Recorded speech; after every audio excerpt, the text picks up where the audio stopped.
இன்றைய தினம் பயங்கரவாத தடைச்சட்டம் நீடிக்கின்ற விவாதத்திலே சில கருத்துக்களை சொல்லலாம் என்று விளைகிறேன். முதலாவது, இந்த உயிர்த்த ஞாயிறு தாக்குதலில் அரசாங்கம் எடுத்துக்கொண்டிருக்கின்ற அந்த நடவடிக்கைகளுக்கு எங்களுடைய முழு ஆதரவையும் நாங்கள் தெரிவித்துக் கொள்கிறோம்.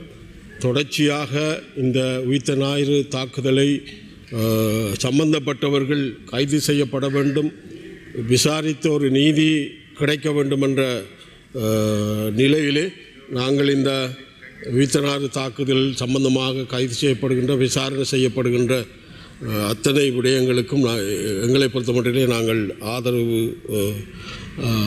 தருகிறோம் என்பதை இங்கு குறிப்பிட விரும்புகின்றேன்.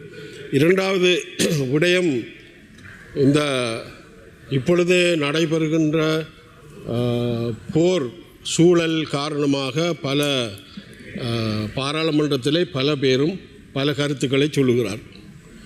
உண்மையிலே இது ஒரு தவறான, இந்த போர் என்பது நாங்கள் ஏற்றுக்கொள்ள முடியாது.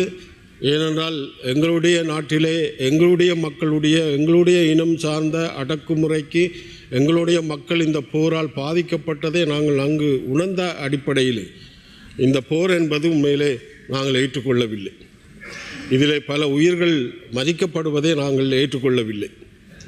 இருந்தாலும் என்னை பொறுத்தமட்டிலே இந்த போர் சம்பந்தமாக குரல் கொடுக்கின்ற எங்களவர்கள், அது யாராக இருந்தாலும் சரி, அவர்களுடைய அந்த எண்ணக்கருவை பார்க்கின்ற போது இந்த போர் சம்பந்தமாக மிக ஒரு உச்சகட்டமான கருத்துக்களை சொல்லி வருகிறார்கள், குத்தி முறிகிறார்கள் என்று தமிழிலே சொல்லலாம். ஆனால் எங்களுடைய இனம் சார்ந்த போராட்டத்திலே நியாயத்தை கதைப்பதற்கு இந்த நாட்டிலே யாரும் இருக்கவில்லை என்ற கவலையை நான் இங்கு பதிவு செய்கின்றேன். இப்பொழுது பேசுகிறவர்கள் எல்லாம், போராட்டம் நடத்துகிறவர்கள் எல்லாம் எங்களுடைய இனம் சார்ந்த உரிமை சார்ந்த பிரச்சனைகளை அது நியாயமானது என்று சொல்வதற்கு யாரும் இந்த நாடாளுமன்றத்திலே முன்வரவில்லை என்பதை நான் இங்கே எங்களுடைய இனம் சார்ந்த, என்னுடைய அடக்குமுறைக்குள் இறந்து போன அடக்குமுறைக்குள் என்னுடைய இனம் சார்ந்த அந்த போரை நாங்கள் நடத்துகின்ற போது அந்த போர் தவறானது, அந்த இனத்தின் பிரச்சனை என்பது தீர்க்கப்பட வேண்டும் என்று சொல்லுகின்ற வகையிலே இங்கு யாருமே குரல் கொடுக்கவில்லை என்பதை நான் இந்த உயர்ந்த சபையிலே எனது பதிவை நான் வைத்துக்கொள்ள விரும்புகின்றேன். அடுத்ததாக சொல்லப்படுகிறது, இந்த போர்க்கப்பல் இலங்கையிலே அடிபட்டது, அதுக்கு இந்தியா பொறுப்பு என்றெல்லாம் இங்கே பேசுகிறார்.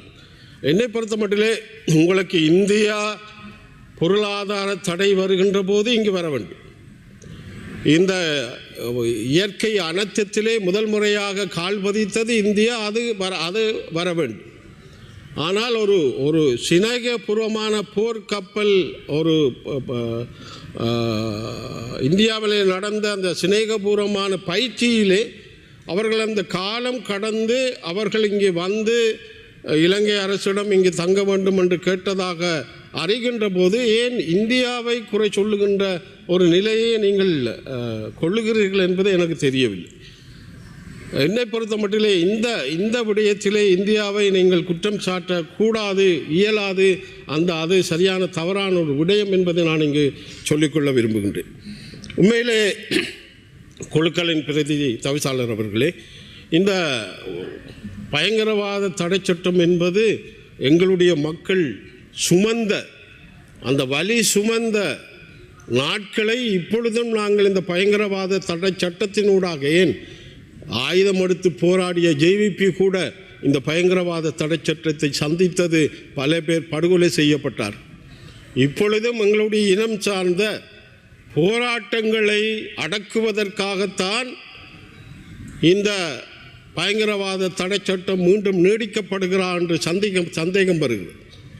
ஒரு சமூகம் தன்னுடைய பிரச்சனையை போராட்டத்தின் ஊடாக கொண்டு வருகின்ற போது, அந்த பிரச்சனை நியாயமாக இருக்கின்ற போது, அந்த போராட்டம் நடைபெறக்கூடாது என்பதற்காகத்தானா இந்த பயங்கரவாத தடை சட்டம் நீடிக்கப்படுகிறது. இதில் சொல்லப்படுகிறது, இந்த இப்பொழுது இருக்கிற நாட்டின் சூழல் காரணமாக பெட்ரோல் இல்லை, கியூ நிற்கிறது, இப்படியான நன்றி,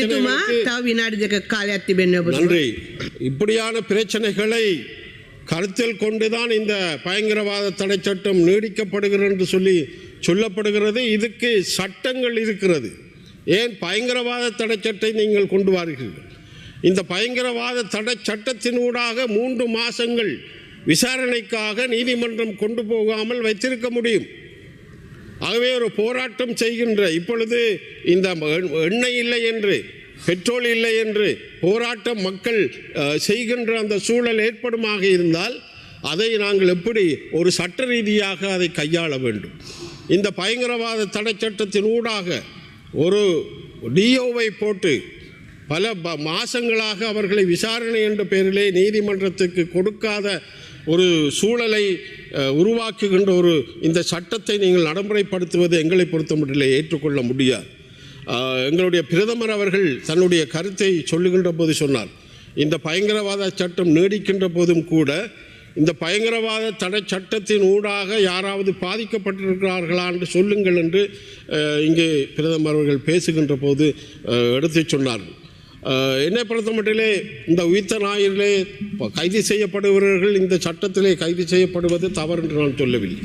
இருந்தாலும் சில சந்தர்ப்பங்களில் இந்த போராட்டங்கள் வலுப்படுகின்ற போது, இந்த மக்கள் தங்களுடைய அந்த உரிமையை போராட்டமாக மாற்றுகின்ற போது இந்த பயங்கரவாத தடை சட்டம் அவர்கள் மீது பாயாத என்ற உத்தரவாதம் யாரும் கொடுக்க முடியாது.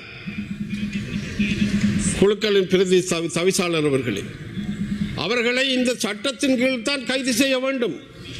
ஏனென்றால் இந்த சட்டம் நீடிக்கப்படுகிறது. ගරු මන්ත්‍රීතුමා ඔබතුමාගේ කාලය අවසන්. அந்த வகையிலே இந்த பயங்கரவாத தடை சட்டம் என்பது நீடிப்பென்பது எங்களை பொறுத்தமட்டிலே நாங்கள் கண்டிப்பதன் ஊடாகவும் இதை எதிர்ப்பதற்கு தயாராக இருக்கிறோம். ஏனென்றால் இந்த பயங்கரவாத தடை சட்டத்தின் ஊடாக இன்றைக்கும் வலி சுமந்து கொண்டு இருக்கிற எங்களுடைய இனத்தின் சார்பாக நாங்கள் சொல்லுகிறோம், இந்த பயங்கரவாத தடை சட்டம் ஒழிக்கப்பட வேண்டும், நீடிக்கப்படக்கூடாது, இது இல்லாதொழிக்கப்பட வேண்டும் என்று கையெழுத்து விட்டு எங்கள் மக்கள் செய்து அனுப்பியிருக்கிறார்கள். அந்த வகையிலே இந்த பயங்கரவாத சட்டம் இல்லாதொழிக்கப்பட வேண்டும் என்ற அந்த மேலதிக செய்திகளுக்காக எமது யூடியூப் தளத்தை சப்ஸ்கிரைப் செய்யுங்கள்.